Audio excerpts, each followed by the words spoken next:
కల్పించడంలో బీఆర్ఎస్ ప్రభుత్వం కాంగ్రెస్ ప్రభుత్వం విఫలమైందో ఆ అంశాలు నా దృష్టికి వస్తూ ఉన్నాయి.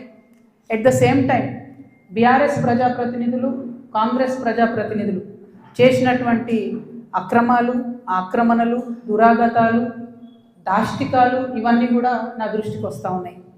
నేను ఏమాత్రం మొహమాటం లేకుండా ఏ పార్టీకి సంబంధం లేకుండా తెలంగాణ బిడ్డగా తెలంగాణ ఆడబిడ్డలకు ఉండేటటువంటి పౌరుషాన్ని ప్రదర్శిస్తూ నాకు వచ్చినటువంటి ప్రతి ఒక్క అంశాన్ని కూడా ప్రజలతో షేర్ చేసుకుంటున్నాను. నేను దాంతో ఏమవుతుంది, చాలా మంది యొక్క అక్రమాల పుట్టలు కదులుతున్నాయి, వాళ్ళ పాపాల పునాదులు కదులుతున్నాయి.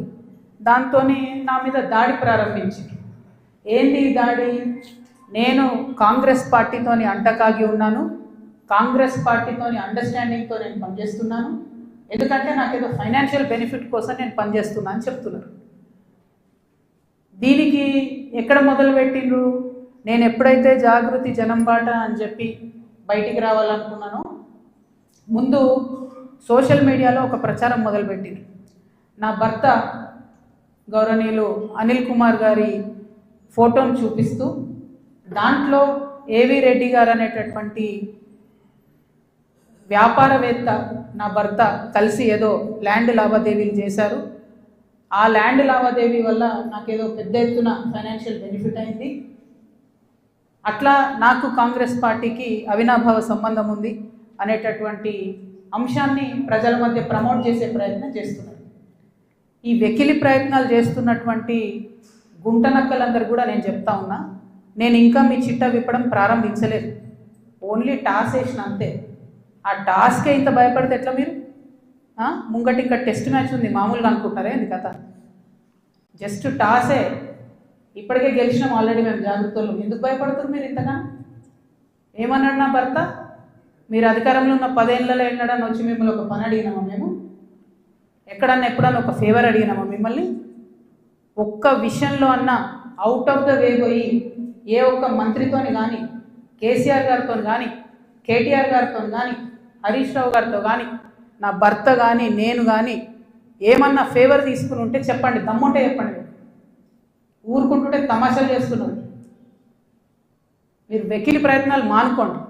నేను మీ మీద చేసినటువంటి ఆరోపణలకు మీకు దమ్ముంటే సిగ్గుంటే ప్రజాస్వామ్యంలో ప్రజల మధ్యలో ఉండాలనుకుంటే జవాబు చెప్పండి.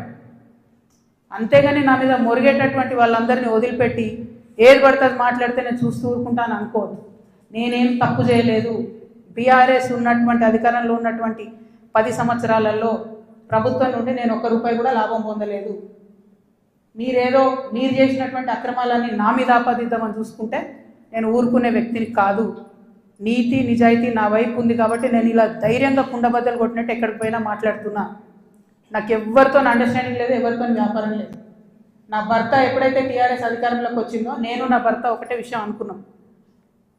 అమెరికా నుండి 2004లో మేము వస్తే నేను ఉద్యమంలో ఉన్నా, ఆయన వ్యాపారంలో ఉన్నాడు. ఇల్లు గడవాలి కదా, మీ లెక్క మంది మీద వాడు దోసుకోలే. నేను ఎప్పుడు మీ లెక్క నేను ఎవరిని వాడి వసూలు చేసుకొని ఉద్యమాలు నడపలేను. సమయం సందర్భం వచ్చినప్పుడు నా నగలు కుదబెట్టి బతుకమ్మ చేసిన నేను. అందుకే ఇంత పౌరుషం నాకు. ఉద్యమంలో మీరు ఎవరెవరి దగ్గర దోసుకున్నారు, ఏ స్టూడియోల దగ్గర పోయి ధర్నాలు చేసి వాళ్ళతో కాంప్రమైజ్ అయిండు, అన్నీ తెలుసు సంగతులు. చెప్పలేదు, ఎందుకంటే సిగ్గుపోతుంది తెలంగాణ వాళ్ళదని. నవ్వేటోళ్ళ ముందట జారిపడొద్దు అన్నారు కాబట్టి చెప్పలేదు. మీరు ఊరికే తమాషాలు చేసి నాతో పెట్టుకుంటే మాత్రం మామూలు చిట్టా లేదు నా దగ్గర. ఇవాళ నేను ఫస్ట్ టీ న్యూస్కి లీగల్ నోటీస్ పంపిస్తా ఉన్నా. నా భర్త పేరు పెట్టి కృష్ణారావు అనేటటువంటి ఎమ్మెల్యే గారు ఏదైతే ప్రెస్ మీట్ పెట్టినరో, మీరేమన్నా ఆల్తు ఫాల్తు social media channel T news అంటే శాటిలైట్ ఛానల్, మీరు ఒక పార్టీని రిప్రజెంట్ చేసే ఛానల్, కనీసం వెరిఫై చేసుకోరా? ఏది పడితే అది వేసేసుడేనా? వేరే వాళ్ళది వేస్తే వాళ్ళు ఊరుకున్నారేమో, నేను ఊరుకునేదాన్ని కాదు, ముందే చెప్తున్నాను. టీ న్యూస్కి లీగల్ నోటీస్ ఇస్తున్నాం. 1 వీక్లో పబ్లిక్ అపాలజీ చెప్పాలి బిడ్డ, పబ్లిక్ అపాలజీ. కోర్టుకి ఈడుస్తాం ఏమనుకుంటున్నారు. తర్వాత ఏలేటి మహేశ్వర్ రెడ్డి గారు, వీరికి కూడా నోటీస్ ఇస్తున్నాం, లీగల్ నోటీసు. 1 వీక్లో మీరు కూడా తప్పుడు సమాచారాన్ని ప్రజలకు ఇచ్చినందుకు నా భర్త గారికి, నా యొక్క పరపతిని దెబ్బతీసే ప్రయత్నం చేసినందుకు నాకు పబ్లిక్ అపాలజీ చెప్పాలని మహేశ్వర్ రెడ్డి గారిని డిమాండ్ చేస్తా ఉన్నాను. అట్లానే మాధవర్ కృష్ణారావు గారిని మీరు కూడా 1 వీక్ లోపల అపాలజీ చెప్పాలి, లేకపోతే కోర్టుకి ఈడుస్తాం, కోర్టు నుండి క్షమాపణ చెప్పిస్తాం.